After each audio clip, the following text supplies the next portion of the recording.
The most incredible and bizarre dwellings on Earth.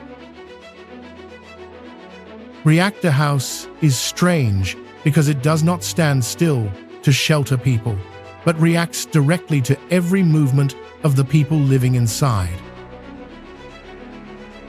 This structure can rotate 360 degrees around its axis, so the view from the house changes with the wind, weight, and the position of the people inside. When the people inside move, the house tilts like a seesaw, making each step no longer a private action, but a force acting on the entire structure.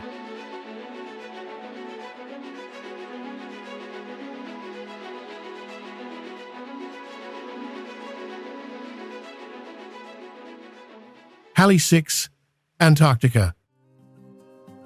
Halley 6 is stunning because it does not stand on solid land, but sits on an Antarctic ice shelf that is always slowly drifting toward the sea and can crack apart.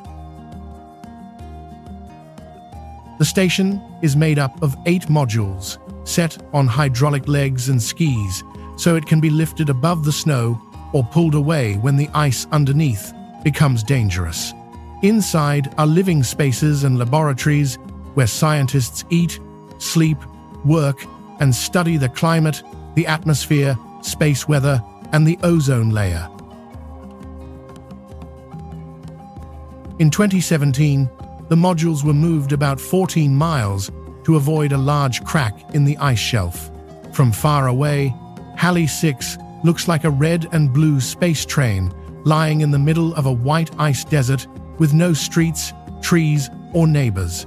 The strangest thing is that this home survives by lifting its legs, sliding away, and accepting that the ground beneath it can also leave people behind.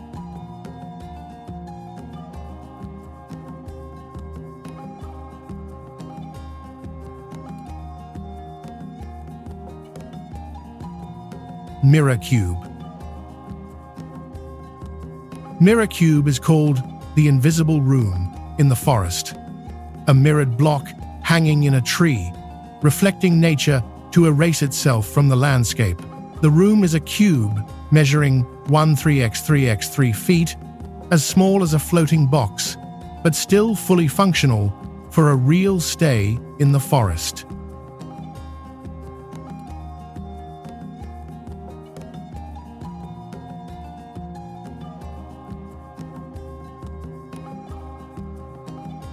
Bulwaningen Sphere Homes. At Bulwaningen, the strange thing is found in everyday life, where people cook, sleep, rest, and live inside spheres that seem meant only for architecture exhibitions. The whole area has 50 white sphere-shaped homes, making the residential space look like a group of giant balls with real people living inside. Each home is about 18 feet in diameter, about as small as the length of a small truck, but it is still divided into several levels to make use of vertical space. The lower level is often used as a bedroom. The middle level is the bathroom, and the upper level becomes the main living area with round windows looking outside. Bulwaningen is therefore not just an unusual housing area, but a real-life living experiment about how far people can move away from the familiar square box.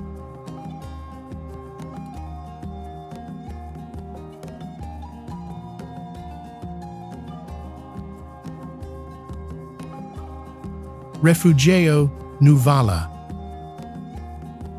Imagine climbing up to Refugio Nuvala, with a steep mountain trail behind you, white clouds ahead, and the whole Dolomites opening below your feet. This place sits at 8,448 feet, on top of a rocky mountain mass. So stepping inside does not feel like entering a lodge, but like finding a handhold in the sky. Built in 1883, Refugio Nuvala has stood for more than 140 years in a high mountain environment where strong winds, cold, and clouds can change the view in just a few minutes. It is considered the oldest mountain lodge in the Dolomites, so its value is not only as a place to sleep, but as a landmark of climbing culture, because it can only be reached on foot. Everyone who wants to stay here must cross the mountain trail on their own before reaching the shelter roof.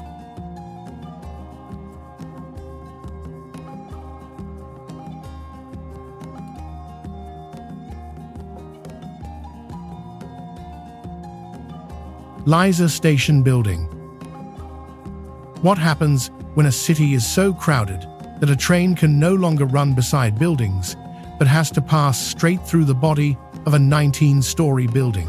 At Liza, the station sits between the 6th and 8th floors, turning the middle of the structure into railway infrastructure instead of apartments or offices.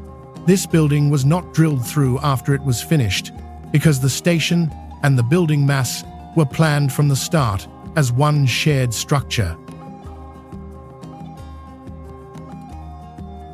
That arrangement creates a very unusual urban cross-section. Shops on the lower floors, trains running through the middle, and people still living above. The most shocking experience is watching the train disappear into the middle of the building and then come out on the other side, as if the structure had a living tunnel inside its body. Liza shows that when urban land is too tight, housing and transportation are no longer separate, but are forced into the same concrete block operating every day.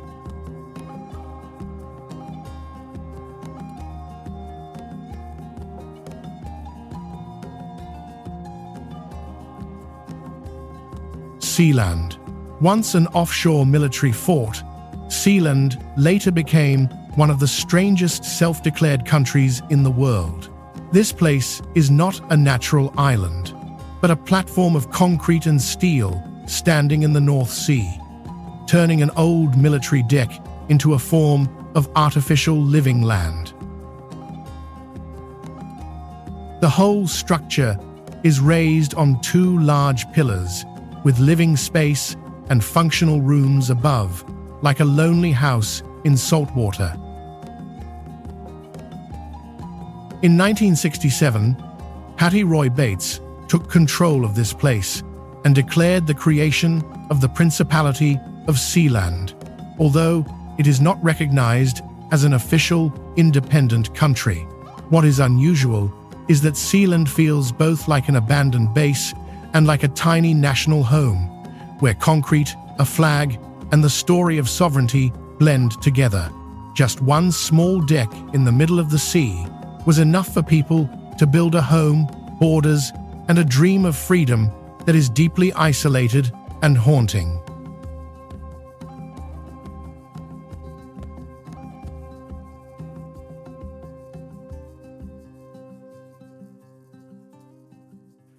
Habitat 67.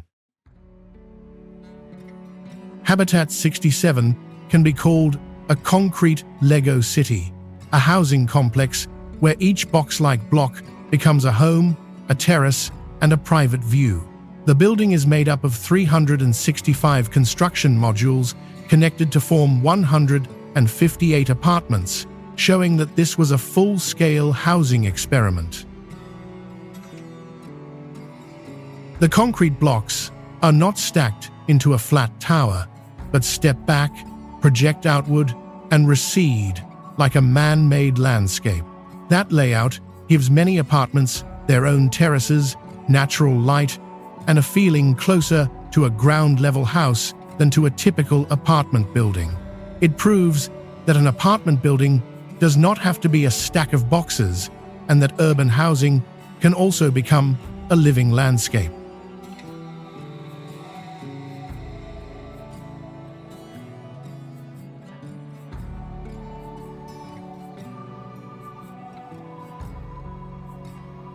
Museum of the Future.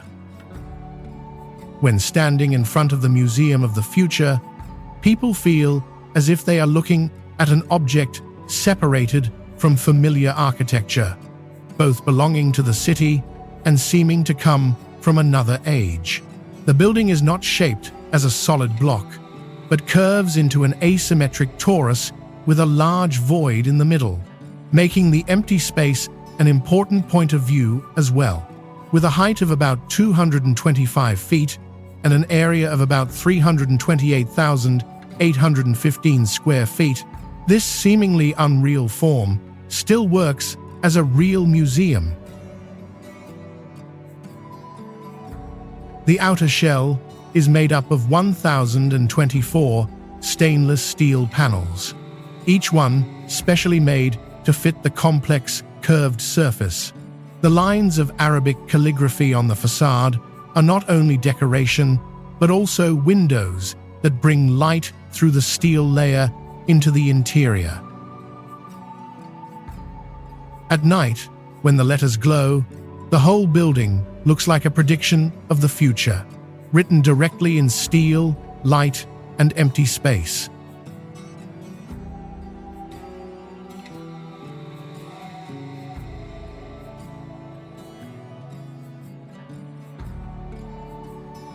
Langar, Larong. Langar is known as the Red Valley of Tibetan Buddhism, where homes, prayer, scriptures, and monastic life cover the mountainsides. This place lies at an elevation of about 12,800 to 13,100 feet. So the air is thin, the cold season is long, and the high plateau terrain directly affects every rhythm of life. Larong is not like a single monastery, but more like a city of study and practice, where thousands of small homes form a living system around religious life. The red wooden houses cling densely to the mountainsides, turning the steep terrain into a place to live, a place to study, and a place to keep monastic discipline every day. From far away, each small roof blends into one huge red expanse, making the whole valley look as if it were covered in the color of faith. The most unusual thing is that this place does not need tall buildings. Thousands of small homes, packed closely together, already create an almost unbelievable sense of vastness.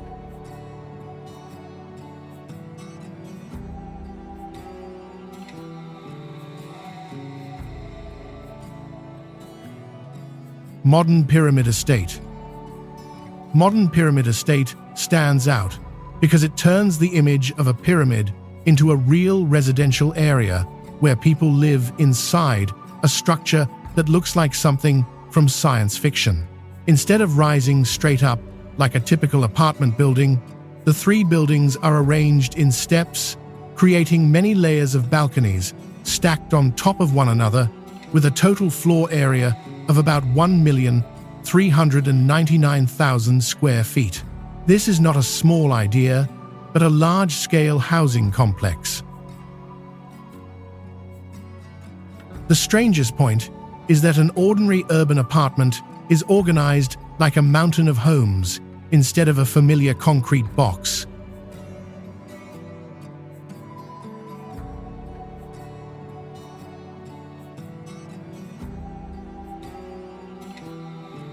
Manila Bridge slums. Under the bridges and highways of Manila, many makeshift homes crowd together in the shadow of concrete, where the sound of vehicles passing overhead becomes the background sound of daily life. Here, space that was meant for bridge columns, steel beams, and traffic flow has been turned into shelter for families who cannot afford better housing. Their roofs are sometimes not metal sheets or tiles, but the underside of a bridge, where heavy concrete hangs right above every meal and every sleep. Some recent sources have recorded more than 100 families, about 300 residents, living in the narrow spaces under highways. Manila Bridge slums show that when housing is far out of reach, even the dark space beneath transport infrastructure can become a place to live.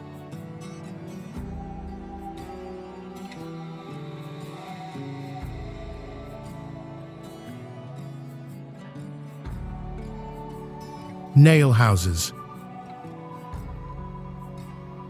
Nail houses can be called nails in the heart of the city, small, stubborn, and strong enough to reveal the tense side of modern development.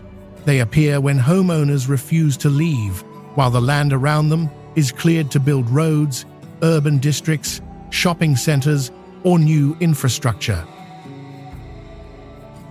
The strange thing is that the house may have been very ordinary at first, but when the neighbors, access roads, and living environment are erased, it becomes a lonely object in the middle of a construction site. The name nail house comes from the image of a nail driven firmly into a board. Everything around it can be taken apart, but the house still sticks up. The inconvenience here is very real, because residents may lose their familiar paths, lose the community around them, and have to live among machinery, noise, concrete, and excavation pits. If a house is a place that holds the memories, ownership rights, and daily life of a family, do you think it should be seen as an obstacle or as the last voice in the whirlwind of urbanization?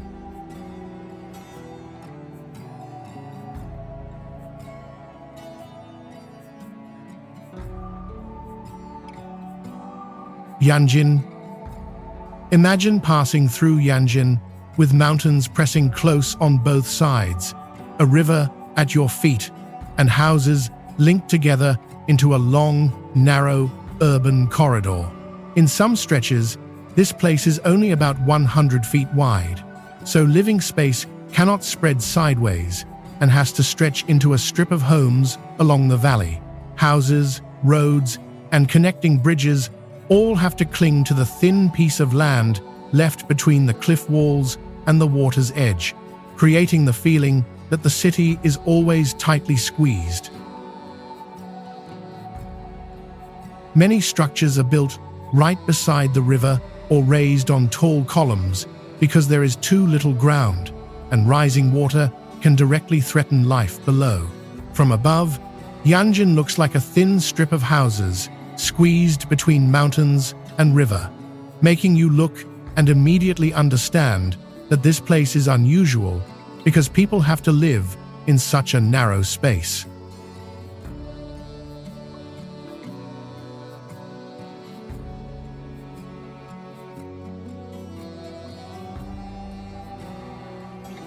Kong Aya. Imagine walking along the narrow wooden paths of Kong Aya with water under your feet, stilt houses beside you, and motorboats passing by like taxis on a street. Here, the water is no longer the outer edge of the neighborhood, but becomes the main living base for homes, bridges, boat docks, and the rhythm of daily life.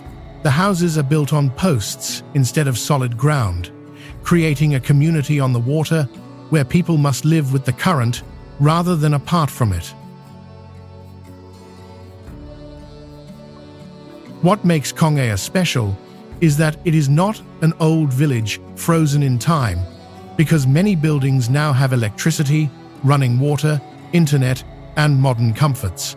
Children go to school, adults go to work, and goods are carried through the waterways. So, normal life happens in a very unusual setting. Kong Aya shows that when land is no longer the center, people can still build homes, keep a community together, and make water part of everyday life.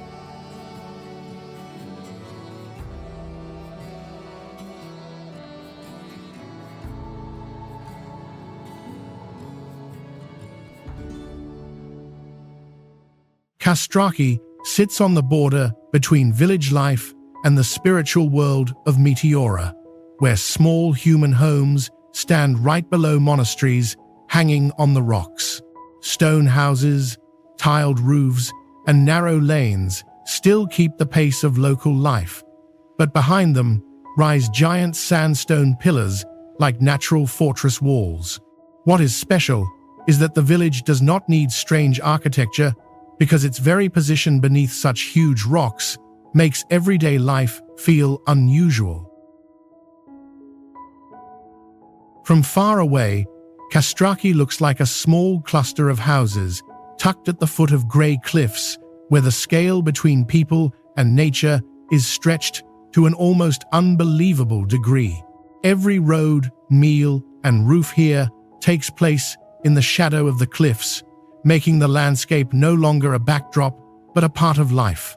Castraki therefore leaves the impression of a village living under a spiritual sky where rock, houses, and faith together create an almost surreal scene.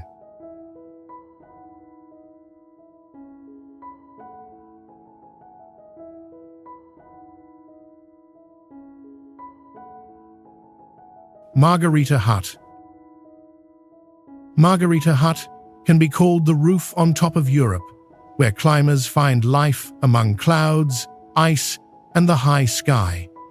This shelter sits at an elevation of 14,941 feet, so high that the thin air makes every step, every breath, and even sleep feel heavier than usual. The building stands directly on the mountain's summit, with no forest or valley to protect it. So, all around, there is only wind, snow, ice, and open space in every direction.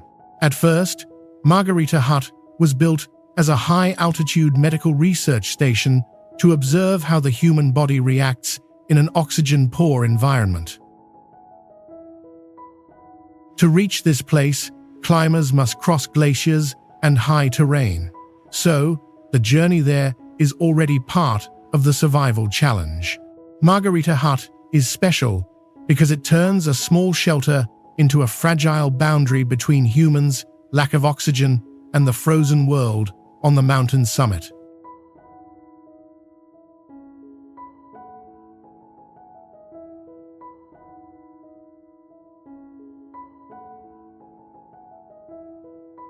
In Oyakon, life still goes on, in a place that almost seems to resist life, with schools, homes, and herds of livestock existing in cold that can make metal brittle. The record low temperature ever recorded was about -89.9 degrees F in 1933, making this village one of the coldest inhabited places on Earth. In winter, the average temperature can fall to around -58 degrees F. Cold enough to force vehicles, pipes, and the human body to operate in survival mode. The ground is permafrost, so homes must adapt to land that stays frozen for a long time and to the risk of shifting when heat melts the ice layer underneath. Schools still operate in the freezing cold and close only when the temperature drops to about -67 degrees F, showing that residents are used to a very unusual standard of cold. In Oyakon, a home is not only a place of shelter, but the boundary that keeps people away from cold that can paralyze breath, machines, and daily life in just a few minutes.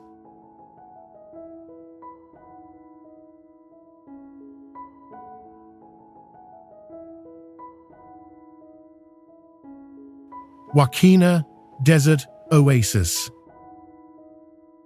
In the middle of a dry sea of sand, Wakina appears like a rare spring where life does not spread out but gathers around a small lake. NASA describes this place as the only natural desert oasis in South America. So, its value lies in the rarity of water in a dry environment. The residential area was built around the lake, so life here does not revolve around a square or a main road, but around a small point of water in the desert. The large sand dunes surrounding it turn Wakina into a pocket of life locked inside landforms that can always change shape with the wind. Even though it has only about 100 permanent residents, this place still welcomes many visitors because the sight of houses and rows of palm trees hugging the lake creates an image that is very unusual. Wakina shows that homes do not need fertile land. Sometimes, a community can still form around a small point of water in the middle of a place where the desert is always waiting to swallow everything.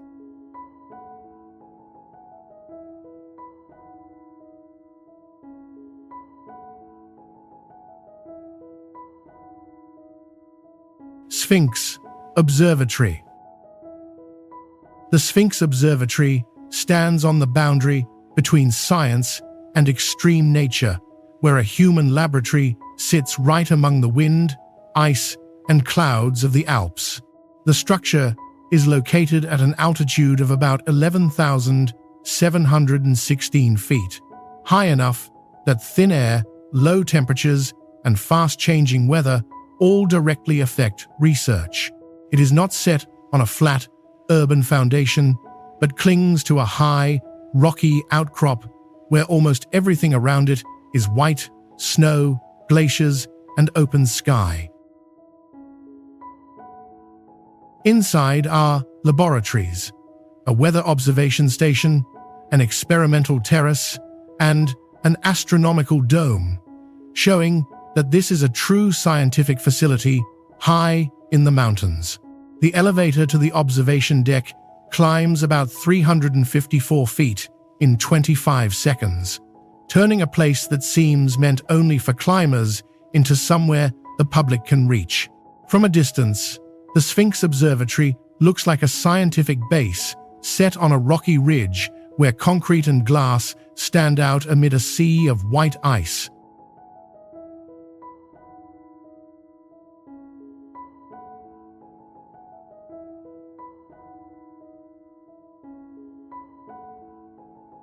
About 131 feet tall, Katski Pillar makes viewers find it hard to believe that on that small rock summit there is still a church, a monk's cell, and traces of religious life.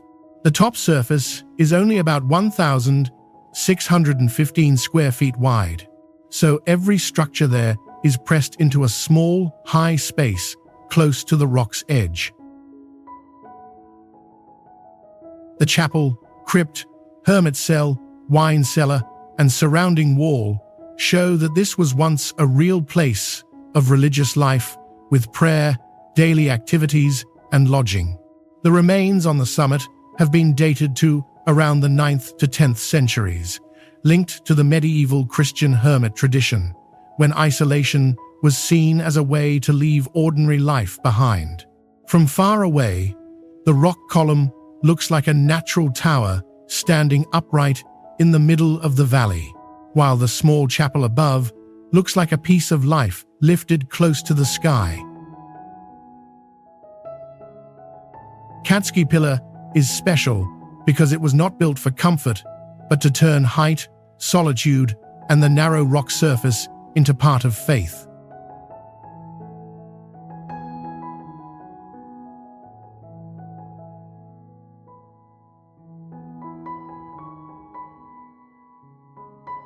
Cliffside capsule. If people ever wanted to turn a cliff face into a place to sleep overnight, Cliffside capsule is the boldest image of that idea.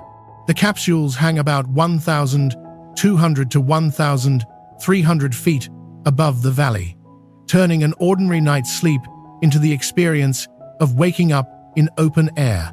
Inside, there are still 4 beds, a small dining area, and a private bathroom. So, this is a real place to stay, not a glass box for display. To reach the capsule, visitors have to climb a via ferrata using iron ladders and safety cables attached to the rock, turning the way to the room into a challenge.